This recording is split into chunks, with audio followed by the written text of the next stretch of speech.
Верховный суд Якутии вынес приговор в отношении жителя Хангаласского района, обвиняемого в убийстве двух людей. Громкое преступление, напомним, было совершено год назад в поселке Булгуньяхтах. Подробности той трагедии и приговор убийцы в материале Виталия Абрамова. Напомним, в апреле прошлого года двое мужчин попытались вскрыть рыболовный ящик, находящийся возле частного жилого дома в селе Булгуньяхтах. При попытке открыть произошел взрыв, в результате которого мужчины погибли. Взрыв был такой силы, что фрагменты тел мужчин разбросало по территории 3 частных подворий.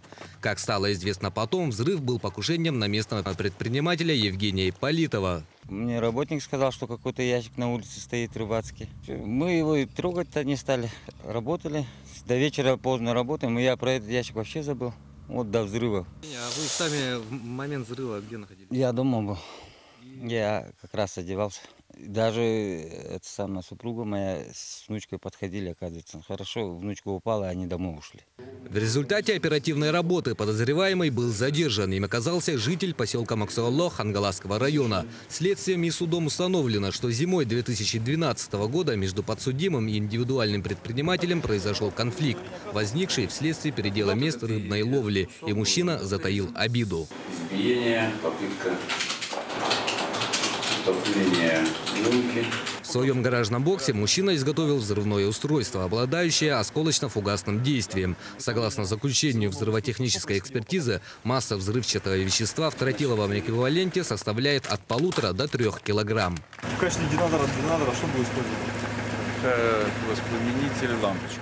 Ночью подсудимый на своем автомобиле перевез изготовленное взрывное устройство к дому предпринимателя, где установил его в боеготовном состоянии у забора. Крышка открывалась относительно вот дома. В какую сторону? Вот так вот, вот так вот, вот так вот.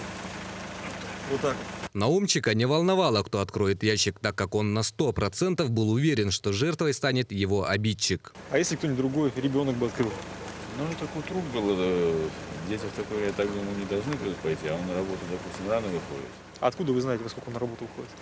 Ну, я так понял, что все-таки он занимается в деревне-то рано встает. Свою вину в совершении преступлений подсудимый не признал и показал, что признательные показания на следствии дал под принуждением сотрудников полиции. Однако собранные по делу доказательства позволили гособвинителю убедить суд в его виновности. Мужчина признан виновным в совершении преступлений, предусмотренных частью 1 статьи 223 Уголовного кодекса Российской Федерации «Незаконное изготовление взрывного устройства», частью 1 статьи 222 Уголовного кодекса России «Незаконное хранение и перевозка взрывных устройств», а также пунктами А и Е части 2 статьи 105 Уголовного кодекса Российской Федерации убийство 2 лиц, совершенное общеопасным способом.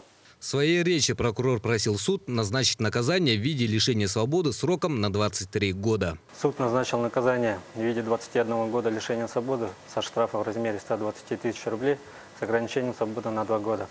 Отбывать наказание осужденный будет исправительной колонии строгого режима. Кроме того, судом были частично удовлетворены гражданские иски представителей потерпевших. С осужденного взыскан материальный ущерб, причиненный потерпевшим, на общую сумму в размере более 50 тысяч рублей, а также компенсация морального вреда обоим потерпевшим в размере 1 миллиона рублей каждому. Приговор пока не вступил в законную силу и может быть обжалован сторонами. Виталий Абрамов, Семен Афанасьев, НВК Саха, Якутск.